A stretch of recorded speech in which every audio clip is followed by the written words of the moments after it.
All right. Yes. So now we've covered radio traffic and communication and how important it is to kind of to listen up to see what's going on. More importantly, on the fire ground, especially if there's a mayday. Once there's a mayday, you're going to hear the chief or even dispatch come out and say, go ahead and clear the radio. No radio traffic on the mayday. Something along those lines. This is our RIT and Mayday SOG.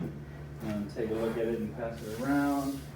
It definitely highlights our 2 in 2 out rule as far as using a RIT team, what needs to be used on the RIT team, and exactly what we're going to be asking for on the radio. You guys have already covered Lunar and CAN. There's a new one that the Fire Chiefs Association they're trying to push out, which is UCAN.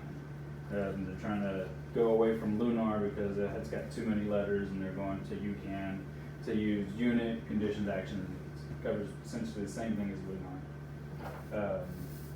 But if you don't know what Lunar is, L is going to be your location, U is going to be your unit, N is going to be your name, A is going to be air supply, and R is going to be your resources needed. So CAN is going to be your conditions, actions, needs. This is something that officers go through constantly as everything changes. They're just constantly going through the conditions, actions, and needs. Because you know, fires aren't predictable. You know something's going to burn. You don't know exactly how it's going to react to a certain can of acid that's in a room that they've been growing method or cooking method. So for today, we're going to go downstairs. It's going to be a small little search drill. The main thing we're looking for is that you can remain calm whenever you're transmitting your mayday, and that you're pretty much in the right mindset of, okay, I can get out of this, or I'm just going to sit here and wait. Stay and play, load and go is what we do on the medical side, but for fire, it's going to be, can you self-extricate, or are you going to wait assistance, or you're going to wait your help, your RIT team to come. And that's something that you got to decide, in that moment, because if you're going to move, you got to let them know exactly where you're going to. So if you're trying to go out a window, let them know, hey, I see a window, I'm going to go there, just start breaking stuff. But if you're going to stay, it's better for the RIT team to know exactly where you're at. So you say you're going to stay and then you decide to move, you've got 2 more people that are now lost looking for you. Like the video that they showed us where, the RIT team, they sent 2 RIT teams in, they still couldn't find anybody in the square because the guys had gone off into the restroom. And then they left again the restroom and then they went into the stairwell. So they were just constantly moving. It's always best just kind of stay, or if you can self-extricate, try. So going over Mayday, as soon as you figure out that you're in trouble, call it. Don't wait until you get more tangled up or you get lower on air. As soon as you think you're in trouble, call it. We have people, we have whole RIT teams as soon as we have fires that are going to go get you. So whenever you do call it, you're going to get 3 maydays. Mayday, mayday, mayday. At that point, just kind of hang out, wait for incident command to come back over. They're going to clear the airway, and they're going to say, okay, firefighter, with your mayday, go ahead. So whenever you let them know. For today's scenario, we're going to use Lunar, because that's what's in our SOGs. And so we'll use location, unit, name, air supply. So we'll practice 1 round, then we'll go downstairs, get our gear on, and go through a couple evolutions where we're going to follow the hose. You're going to go through a small space, and then you follow your mayday. It's pretty simple. You will be blacked out on your mask. And that's it. So you go ahead first. Lunar's on there. We'll go, since he's reading that, you go ahead and transmit a mayday. So you're doing the primary search on the second floor. All right. Mayday, mayday, mayday. So go ahead with the mayday. I'm on the 2nd floor of the building. I'm engine 39, Bravo, firefighter Weber. I was on a primary search on the 2nd floor. I'm trapped under debris. I can't get out. I'm gonna stay and play.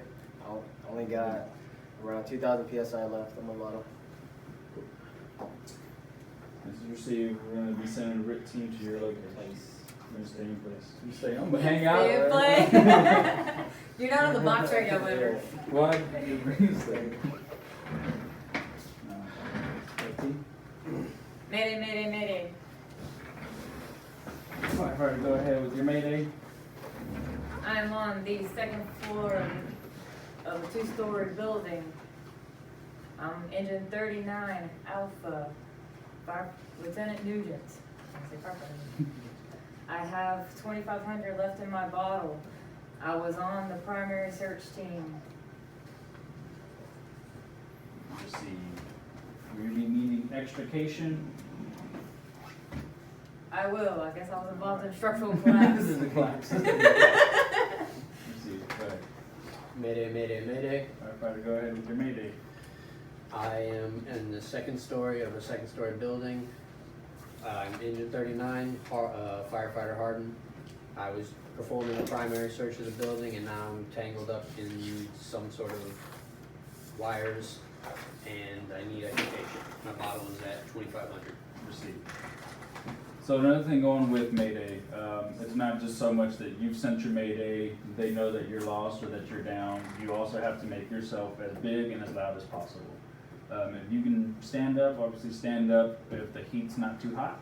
But if you gotta hang out, stay low, turn your lights on. Your flashlight does have the strobe mode where you hold it down, turn that on so that they can see you. Turn all your alarms on, specifically your Grace, so that it'll show up on the watchdog that we do have somebody in distress. So once you've transmitted your Mayday, said you've already decided if you're gonna leave or you're gonna stay, and you set off your alarms, and if you're waiting, then go ahead and just wait for somebody to come get you. One of the main reasons why we always ask y'all to put something in your pockets with a pair of tin snips or even webbing is because of situations like this. Whether you have somebody that goes down, you have your webbing that you can use to help pull them out. You can even wrap it around something and help pull yourself out. If there's a collapse, a lot of times your back is going to be the first thing that goes. So if you can't walk, but you can still wrap around something and pull yourself out, and that definitely helps. The snips, obviously, anytime that there's a fire in the ceiling, you're going to have your air duct come down, especially in commercial buildings. A lot of houses still have the old foil air duct system where it's got just a spring wire. Once all the foil and paper and all that go away, it's just steel. It's just coming down like a big giant web on you. And if you don't have snips, the more you move, the more it's going to get tangled up because it's coiled up like a spring. So it wants to bind, it wants to keep. So if you don't have something in there, get you some. Really cheap. Keep you alive. So we're gonna do this test. It's a super easy test. Just put your name and date. I'm gonna keep this for my own records. So if you fail, nobody